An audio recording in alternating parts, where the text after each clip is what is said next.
messieurs, bienvenue, c'est Nouveau Regard. Le chiffre à lui seul est très éloquent, 475 000 hectares, c'est la superficie des forêts coupées en République démocratique du Congo au cours de l'unique année 2019 et c'est ce qu'annonce l'Observatoire des forêts Global Forest Watch, une organisation internationale.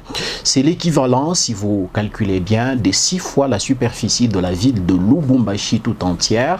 Vous le savez, la superficie de Lubumbashi, c'est 747 km². Prenez donc cette superficie 6 fois, c'est l'étendue de la déforestation en RDC au cours de l'année, l'unique année 2019. Et donc le problème est très sérieux. Si rien n'est fait, beaucoup de forêts vont se dégrader, se détériorer ou carrément disparaître.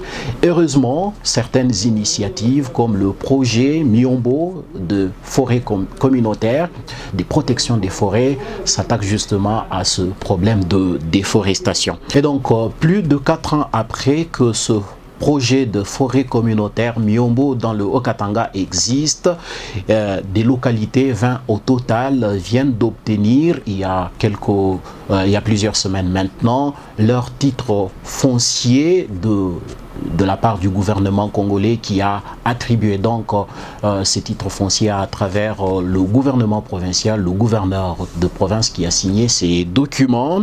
Et donc ces communautés vont désormais protéger ces forêts dont elles deviennent propriétaires. Nous parlons donc avec Innocent Ombeni, il est chef de projet forêt communautaire Miombo au sein de la FAO Lubumbashi. Je lui ai demandé ce qui a été fait justement dans le cadre de ce projet, 4 ans ou plus de 4 ans maintenant. Le voici. Oui, merci pour cette occasion qui nous est accordée pour parler de ce projet. En fait, comme vous le savez bien, le processus de foresterie communautaire en RDC est un processus neuf, mais qui comprend 3 grandes étapes. Et la première étape, c'est la phase d'attribution des concessions forestières aux communautés locales. La deuxième, c'est celle de gestion. Et la troisième, c'est celle de l'exploitation. Et donc, avec la signature des 20 arrêtés portant attribution des concessions forestières aux communautés locales, pour ces communautés-là, la phase d'attribution est considérée comme finie. Et dans ces communautés, on a appuyé aussi la phase dite de gestion, qui comprend une étape d'organisation et de structuration, mais aussi l'étape de la planification même à la base de la gestion proprement dite à travers l'élaboration des plans SEM de gestion. Et ces plans SEM de gestion, c'est un outil très important qui permet aux communautés d'abord de faire les études socio-économiques, donc savoir quel est le potentiel en termes économiques, les problèmes sociaux et ainsi de suite. Mais aussi ils font des inventaires multiressources.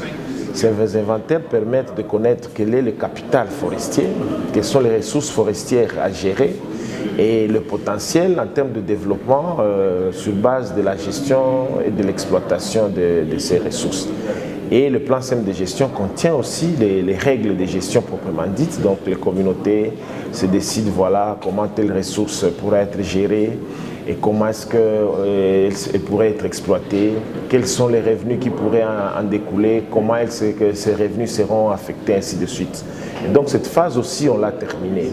La phase qu'on veut bientôt commencer avec ces communautés, c'est la phase de mise en œuvre de ces plans simples de gestion qu'on appelle la phase d'exploitation.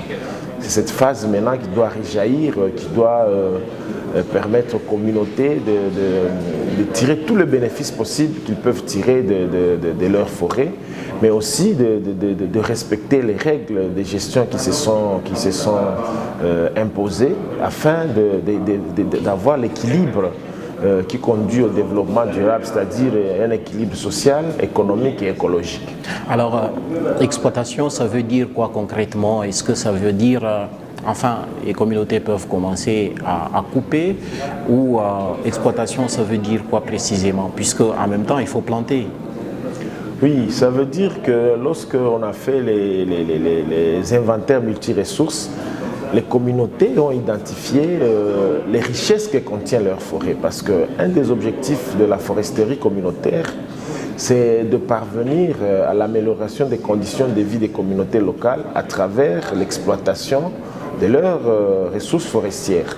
Et dans le cas d'espèces, par exemple, dans les concessions forestières Miombo, il y a plus de 12, voire plus d'une dizaine d'essences qui peuvent produire de bois d'œuvre, pour ne citer que ça. Mais il n'y a pas que ça. Il y a des produits forestiers non lignés. Il y a des plantes médicinales, il y a des fruits sauvages, il y a des chenilles, il y a des champignons, il y a la braise aussi, parce qu'il faut qu'on en parle. Donc il y a tout le potentiel que la forêt peut produire pour les communautés. Et c'est ça, il faut maintenant commencer à l'exploiter, mais à l'exploiter suivant des normes. Des normes qui permettent de tirer bénéfice, mais qui permettent aussi à ce que la ressource puisse être pérennisée. C'est ça l'objectif même du plan simple de gestion. Alors, est-ce que cela parle concrètement aux paysans, aux gens que vous trouvez dans ces communautés forestières? Est-ce que c'est plus significatif pour eux qui sont habitués plutôt à aller couper le bois, fabriquer les charbons de bois et vendre, depuis un temps, vendre aussi des bois qui sont précieux? Bon, effectivement, c'est pour cela que le processus, la foresterie communautaire, c'est tout un processus. Donc, les communautés ont reçu suffisamment de formations. Ce sont elles-mêmes qui ont adhéré au projet et qui ont compris le bien fondé d'une gestion durable pour les générations présentes et pour les générations futures, et sont conscientes du fait que c'est par leur fait que certaines ressources forestières ont disparu. Voilà pourquoi même ils se sont déjà engagés dans les enrichissements des forêts. Toutes les communautés que nous accompagnons ont eu à faire des pépinières, des espèces qu'elles apprécient, au moins 10 000 plantules dans chaque communauté. Et c'est les choix. Ils ont choisi les essences qui ont presque disparu, qui leur servent de plantes médicinales, qui servent d'arbres à chenilles, qui servent, je ne sais pas moi, à trouver du bois d'œuvre, ainsi de suite. Donc, ils sont conscients que le fait de l'exploitation sans réglementation, ça appauvrit la forêt, et voilà pourquoi ils sont engagés dans ce processus-là. Protéger les forêts, procéder à une gestion durable des forêts et planter des arbres en vue de renforcer les forêts. Voilà des tâches pas toujours évidentes, des tâches auxquelles s'affairent depuis quelques années maintenant des communautés forestières constituées autour de la ville de Lubumbashi dans le Haut-Katanga. Mais tout ce processus, justement, la question qu'on se pose, coûte quoi? Ça coûte quoi aux communautés? Ça coûte quoi à l'État congolais et à ceux qui entretiennent, qui accompagnent ces communautés? Innocent Ombeni, une fois de plus. Oui, coûter dans tous les sens. Ça coûte en termes financiers, ça coûte en termes de temps, ça coûte surtout en termes de sacrifices au sein des communautés locales. Tu t'imagines que désormais, par exemple, si avec le plan simple de gestion, ils ont fait des affectations des zones. Donc désormais, la communauté sait que non, voilà, telle zone, c'est une zone de conservation, par exemple. Là, personne n'y touche. Et l'autre zone, c'est une zone de développement rural, là où on peut faire les champs, ainsi de suite. D'autres zones sont des zones protégées, ainsi de suite. Donc, ce sont des sacrifices. Et les normes, aujourd'hui, on ne fait plus l'exploitation, que ce soit du charbon, que ce soit du bois d'œuvre, que ce soit des PFNL. On ne les fait plus n'importe comment. Et aussi, toute exploitation qui n'est pas faite pour la subsistance, donc une exploitation qui est faite pour les besoins de vente, a une retenue qui rentre dans la caisse communautaire. Donc voilà un peu toute l'architecture qui est montée pour qu'il y ait des retombées au sein des communautés locales. Alors avant qu'on aborde l'autre question principale, alors à ce niveau, quels sont vos défis? Quand vous regardez, vous dites ici peut-être il y a des craintes, des doutes? Bon, le plus grand défi, c'est que, vous savez, c'est un nouveau processus. Et en tant que tel, il y a des groupes d'utilisateurs qui tiraient profit de cette manière d'exploiter en désordre et qui ne vont pas forcément lâcher prise. Donc ils vont continuer à vouloir faire de l'exploitation, notamment par exemple du Makala. Il y a des gens qui ravagent des hectares et des hectares pour faire le makala parce que c'est rentable.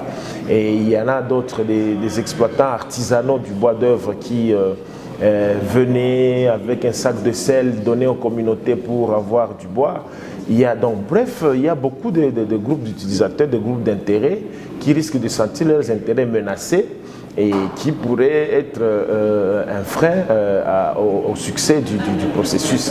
Et c'est à cela que les communautés locales, à travers leur comité de gestion, doivent vraiment chercher comment mitiger tous ces risques-là liés au processus. À ce niveau, j'ai demandé également à Innocent Ombeni de la FAO quelles leçons il tire de son expérience aux côtés des communautés forestières qui l'accompagnent, ces personnes, ces hommes et femmes, ces jeunes à qui on apprend finalement à protéger des forêts et qui sont nés plutôt dans des habitudes où la forêt doit tout donner, il faut jusqu'à donner des bois, on coupe et quand on apprend qu'on peut fabriquer des planches et devenir riche, c'est encore la forêt qui donne. Qu'est-ce qui a donc changé? Quelles leçons il tire de cette expérience dans l'accompagnement de ces communautés qui viennent d'acquérir leur titre foncier? Je vous propose de suivre la réponse ici. Oui, bon, je vais d'abord commencer par préciser que ce n'est pas nous qui avons rendu ces arrêtés, c'est l'autorité provinciale, le gouverneur de la province qui a signé ces arrêtés. Et il faut le féliciter d'abord parce que cela témoigne d'une volonté politique finalement déclarée et manifestée en attribuant ces concessions forestières aux communautés locales. Et le travail ne fait que commencer, comme je vous ai dit, parce que la finalité, ce n'est pas celle d'avoir les titres, mais c'est maintenant de mettre en œuvre, de mettre sur pied des systèmes de gestion durable des forêts. Et cela passe par ce que je venais de dire plus haut, c'est-à-dire la prise de conscience effective des communautés, le respect des règles de gestion par tous les groupes d'utilisateurs. Et c'est à cela que les groupes de suivi, l'administration forestière, tous les accompagnateurs, nous tous nous travaillons pour cela. Et la plus grande leçon est celle de savoir que lorsque les chefs dans une communauté sont engagés et impliqués, la communauté suit. Et lorsque vous trouvez des communautés où les chefs traînent les pieds, et là aussi le processus connaît un peu, il va aussi emboîter un peu. À ce niveau-là de la mobilisation communautaire, vous pensez qu'ils sont prêts à décoller, ils sont prêts à avancer avec leur forêt ou ils ont encore besoin de votre accompagnement en tant que technicien? Donc bon, ils ont déjà décollé parce que lorsque une communauté s'engage d'abord dans un processus comme celui-ci, il fait les enquêtes, les études socio-économiques, il fait des inventaires multiressources, il élabore un plan simple de gestion, il les valide dans la communauté, c'est que la communauté est déterminée. Mais ce qui est vrai aussi, c'est qu'il y a des règles de gestion qu'il faut observer, comme je vous l'ai fait savoir. Il y a des grands défis et à ce niveau ici, je pense que la communauté a encore besoin d'un accompagnement parce qu'un enfant, lorsqu'il naît, ce n'est pas le même jour qu'il marche, il a besoin de fois qu'on le tienne encore à la main. Un accompagnement est encore nécessaire pour la mise en œuvre de plans simples de gestion, ne serait-ce que pour les premières années. Et puis après, tout viendra de soi, les communautés seront habituées, ça deviendra la règle et nous espérons que les résultats pourraient suivre. Alors ce sont des superficies de combien, si vous avez des estimations, des chiffres précis, en moyenne que les communautés acquièrent? Bon, les superficies sont variées, suivant la disponibilité des espaces, mais le total pour les 20 communautés donne 210 000 hectares environ. Et bon, il y a une communauté qui a 50 000 hectares, il y en a une qui a, je ne sais pas moi, 20 000, des autres 30 000. C'est en fonction de quoi? De l'engagement, des capacités de protection? C'est en fonction de ce qu'ils ont demandé à l'autorité, voilà, en fonction de ce qui est disponible. En fait, les terroirs villageois peuvent être grands, mais des fois ils sont entachés d'autres droits. Donc il y a des communautés dans lesquelles il y a déjà plusieurs fermes qui ont été attribuées. Et lorsqu'on élaborait les cartes de terroirs, on mettait de côté les fermes qui appartenaient déjà aux particuliers pour éviter des conflits. Eh bien, l'obtention des titres fonciers permet aux localités organisées en forêt communautaire, en communautés forestières de ne pas toujours perdre leurs concessions, puisque la demande des terres, des concessions pour des besoins agricoles ou carrément des besoins d'établir des fermes autour de Lubumbashi, cette demande donc des terres est en forte augmentation et il y a chaque fois risque pour certains villages de perdre davantage de communautés, et déjà certains villages ont été contraints d'ailleurs à se délocaliser, à quitter leur village, leur emplacement précédent, puisque simplement ces concessions ont été acquises ou carrément certaines localités sont privées d'exploiter certains terrains puisqu'ils ont été acquis par des privés. C'est ce qui justifie le degré d'intéressement des communautés de la zone. C'est notre projet s'exécute dans ce qu'on appelle le bassin d'approvisionnement de Lubumbashi en charbon de bois. Et donc quand vous prenez l'axe Kasenga par exemple, vous voyez il y a autant de fermiers. Il en est de même que sur l'axe Kasumbalesa ou même l'axe Likasi. Donc les communautés se sont senties effectivement dans une menace, et aujourd'hui même nous continuons à avoir beaucoup de demandes d'accompagnement des communautés locales. Voilà pourquoi nous avons appuyé le gouvernement de la province du Haut-Katanga à élaborer une stratégie de réplication des activités de foresterie communautaire. Alors, l'autre question avant de finir, est-ce que cette expérience, elle existe, on la trouve ailleurs en RDC? Oui, bien sûr, le processus de foresterie communautaire est un processus national. Donc, c'est depuis 2002 que le Code forestier en a parlé, et puis il y a eu des mesures d'exécution, que ce soit l'arrêté 025, soit le décret de 2014. Et donc, au niveau national, il y a déjà une centaine de concessions forestières des communautés locales, dont 20 se trouvent ici chez nous au Katanga, qui désormais n'est pas seulement une province minière, mais aussi une province forestière. Ah voilà, ça c'est une nouvelle donne, parce que ça va sûrement changer des perceptions et des engagements.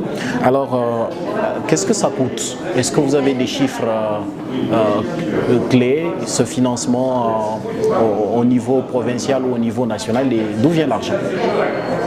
Bon, notre projet lui-même, il est financé par le gouvernement congolais et le Fonds pour l'environnement mondial. Il y a aussi des partenaires de cofinancement qui sont la FAO. Il y a aussi des ONG locales, donc les financements viennent de plusieurs parties. Mais le grand financement financier en termes de liquide vient du Fonds pour l'environnement mondial. Mais qu'est-ce que ça coûte? La foresterie communautaire en tant qu'une nouvelle initiative coûte d'abord les efforts de la communauté. Donc la communauté doit s'engager. Elle doit accepter d'abandonner certaines pratiques pour des nouvelles pratiques, pour mettre en place des systèmes de gestion durable. Et ça coûte aussi toute l'expertise qu'on a mise à profit pour élaborer les cartes, pour faire les inventaires multiressources, pour élaborer les plans SEM de gestion. Et donc, il y a un coût à cela, et voilà. Et c'est notamment l'expertise de l'AFAO. Bon, il n'y a pas que la FAO. La FAO est un organe d'exécution du FEM, mais il travaille par un système de partenariat. Donc nous utilisons souvent soit de l'administration forestière, soit nous utilisons les ONG locales qui ont certaines compétences, soit nous recourons aussi à des consultances externes pour d'autres aspects que le besoin de la cause exige.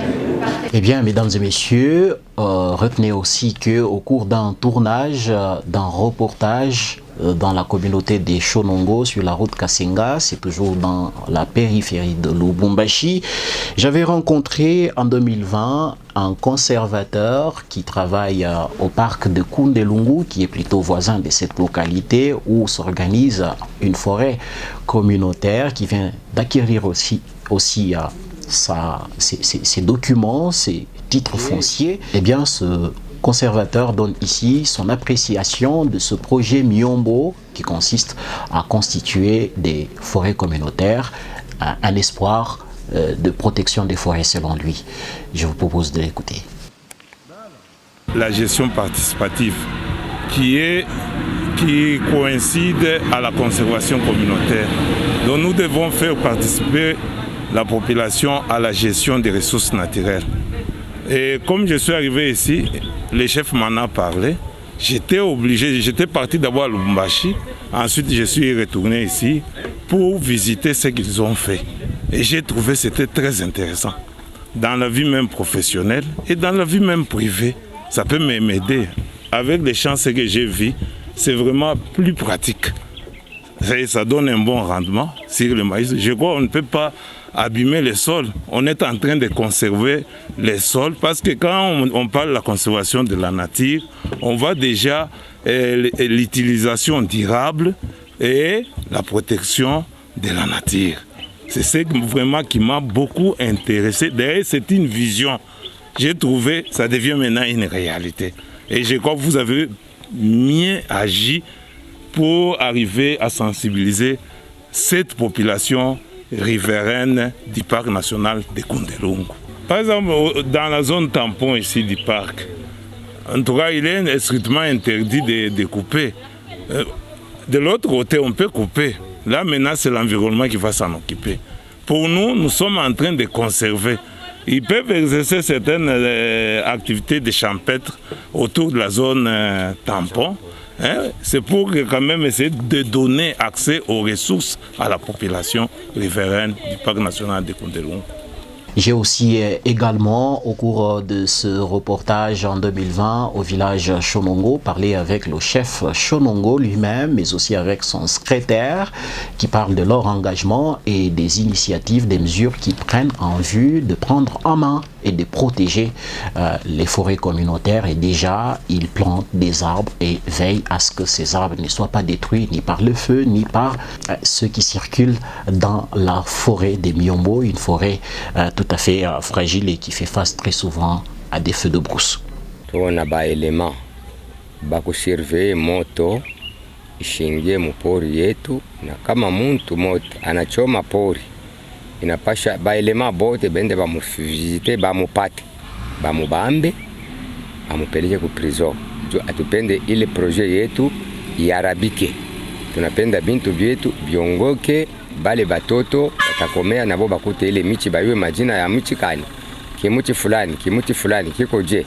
Njo ile legrema mbele ya kwanza tuko nayo. Na mu projet yetu ya michi napasha kugarde muntu hakuna kukata muchi ya kiloko, inapasha kate muchi ya munene ile shazeka. Kama ni muchi ya kiloko kombesha santimetre 20 chini ya 20 hakuna kukata. Ndio kama banakata ile muchi banarabisha ile muchi haitakomea na tunapoteza. Pour que la communauté arrive à accepter ces projets, il faut qu'il arrive au moins à comprendre qu'est-ce qu'ils auront comme avantage dans ces projets. Comme ils sont arrivés à accepter ça, c'est-à-dire ils ont trouvé il y a au moins les avantages. Toute personne qui vit dans notre communauté, il a au moins cette chance-là de se retrouver en s'impliquant dans ces projets. Parce que c'est un projet d'avenir. Dans la forêt, il nous reste beaucoup d'arbres, mais il y a d'autres arbres qui sont en voie de disparition. Comme quoi par exemple? Nous avons ceux qui sont restés, nous avons les Kakula, le bois rouge, nous avons Mulomboa, Moussase, Mutondo, Kaputu, il y a tant beaucoup d'arbres. On coupait d'une manière là qui n'était pas bonne, qui a fait que certains arbres d'œuvre arrivent au moins à disparaître. Bon, comme nous avons jugé bon d'enrichir notre forêt, pour bien gérer ces arbres-là, il faut qu'il y ait un suivi. Le suivi là, qu'on va le faire comment? Nous avons des volontés qui se sont au moins engagées de commencer à faire les tours de la forêt, mettre les règles en action comme on s'était fixé avec la communauté. Comme la communauté a accepté de respecter ce règlement-là, mais alors c'est lui qui ira à l'encontre de ce règlement-là, il sera puni. C'est bien, mesdames et messieurs, la fin ici de ce magazine Nouveau Regard qui a parlé des forêts communautaires de Miombo dans le Haut-Katanga, des communautés forestières de Miombo qui viennent d'acquérir leur titre foncier et désormais deviennent propriétaires des forêts qu'elles protègent, qu'elles enrichissent avec des espèces d'arbres et dont elles régulent aussi l'exploitation. Merci d'avoir suivi cette émission. Merci aussi à tous nos invités et à toute l'équipe qui nous accompagne.